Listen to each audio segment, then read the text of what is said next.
गंधकोशी सांग तू हे गाणं म्हणजे मराठी भावसंगीतातील सर्वश्रेष्ठ आध्यात्मिक प्रार्थनांपैकी एक आहे. सूर्यकांत खांडेकरांचे शब्द आणि पंडित हृदयनाथ मंगेशकरांची चाल हे दोघे मिळून जणू उपनिषदाचाच अनुभव देतात. हे गाणं देवाला शोधत नाही, देवाला अनुभवतं.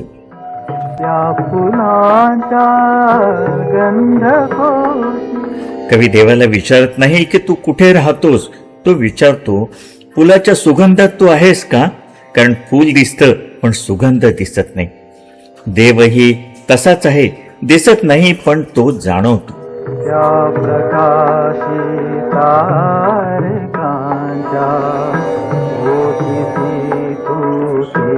त्या प्रकाशी तारकांच्या ओतीशी तू तेज का. ताऱ्यांचा प्रकाश हा केवळ विज्ञान नाही. कवी विचारतो त्या प्रकाशामागचं चैतन्य तू आहेस का.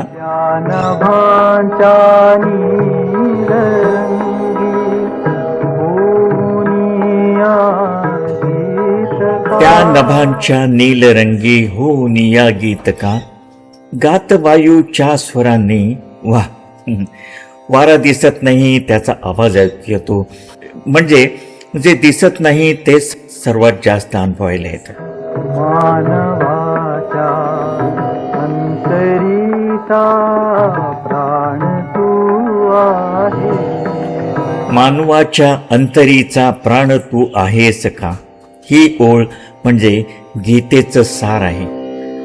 देव मंदिरात नाही, तो माणसाच्या अंतःकरणात आहे का. वादळाच्या सागराचे घोर ते तू रूप का. हे तर खूप मोठं तत्वज्ञान आहे. देव फक्त फुलात नाही, तो वादळातही आहे.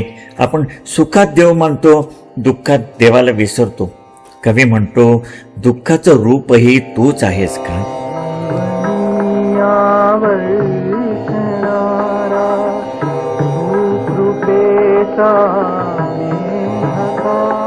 जीवनी या वर्षणारा तू कृपेचा मेघ का.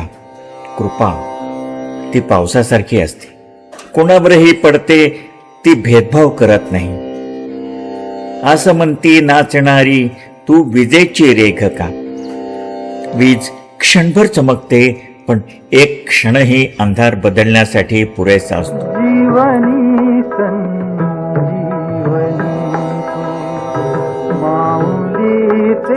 जीवनी संजीवनी तू माऊलीचे दूध का. या ओळीवर खरं ते एक पुस्तक लिहिता येईल. आईच्या दुधापेक्षा पवित्र काय असतं. कवी म्हणतो तेव्हा तू आईच्या दुधात आहेस का.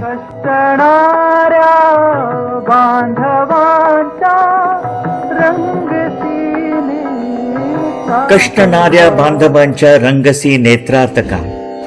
तो मूर्तीत नाही, कष्ट करणाऱ्या माणसांच्या डोळ्यात आहे. किती मोठा विचार आहे. मूर्त तू मानव्यकारे बालकाचे हास्य का. ही माझी सर्वात आवडती ओळ. कवी म्हणतो देवा तुझी मूर्ती दगडात नाही, ती माणुसकीत आहे का. लहान मुलाच्या निरागस हास्यात आहे का.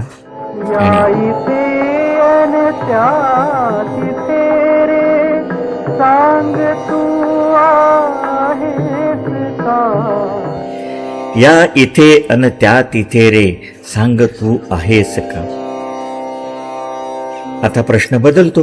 सुरुवातीला फुलात आहेस का, ताऱ्यात आहेस का, शेवटी सर्वत्र आहेस का. आणि उत्तर कवी देत नाही, कारण हे गाणं उत्तरासाठी नाही, अनुभवासाठी आहे, अनुभवण्यासाठी आहे.